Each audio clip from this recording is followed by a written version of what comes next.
2013 brought us a ton of awesome technology, but also ushered in a few things that didn't quite live up to expectations or failed. So this is the list of the top 10 blunders of 2013.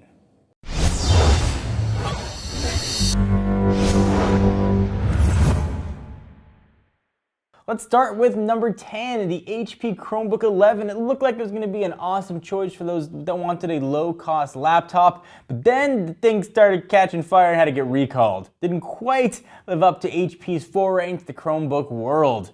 Coming in at number 9, the Samsung Galaxy Gear. It looked like it was going to be pretty awesome, the first device that was really going to be that first wearable watch that everybody needed to have, but it was really hampered by poor battery life. It's crazy expensive. It launched with really no device support other than the Galaxy Note 3, and not to mention that awful commercial. We used it, we tested it, and we just didn't like it.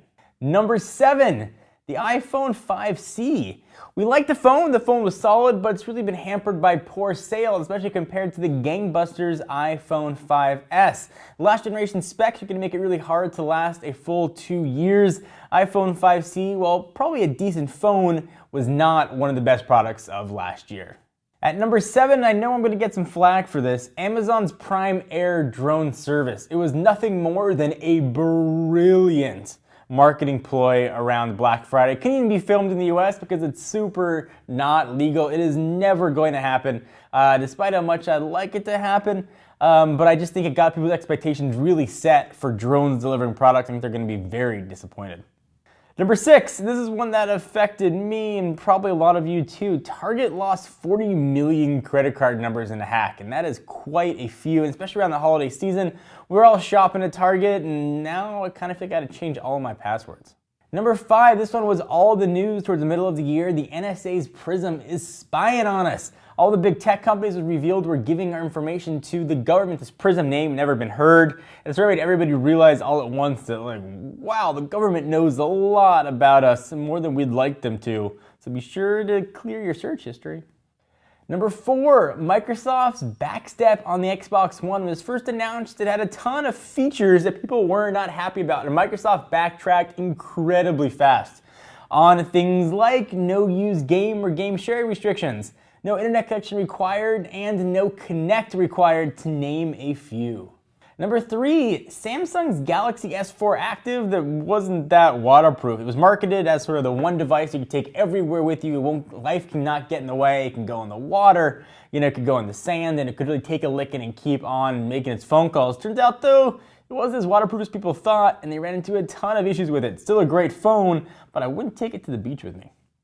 Number 2, Microsoft's crazy Steve Jobs-esque commercial. This was done in really poor taste to try and push a Surface commercial. Essentially, Microsoft had a guy that looked like Steve Jobs from the back talking about the Surface tablets, and it just didn't translate very well at all. It sort of struck as disingenuous and really not honoring the memory of one of the titans who passed a few years back. And for me, the biggest tech blunder of the year might not be one you think, but affected me quite a bit. Twitter tries to turn off blocking, and that backfired in 4 hours. It was an incredible misfire on Twitter's front, and they've done a pretty good job. They've had a pretty good year. Not being able to block people, especially when you've got a lot of followers or someone that's going to leave, incredibly racist or homophobic stuff, was a really big deal. I was happy to see that Twitter reversed their decision the same day that they made it. So I know some of those things you guys are going to disagree with. I can already hear people complaining about the Amazon Air or some other things in there, but I'd love to know why you're disagreeing, what you think the biggest tech blunders of the year were. I would love to hear your thoughts. Please do that in the comments right down below. Give the video a thumbs up. I definitely appreciate it. Until next time, I am John Rettinger from Techno Buffalo, wishing you guys the best in 2014.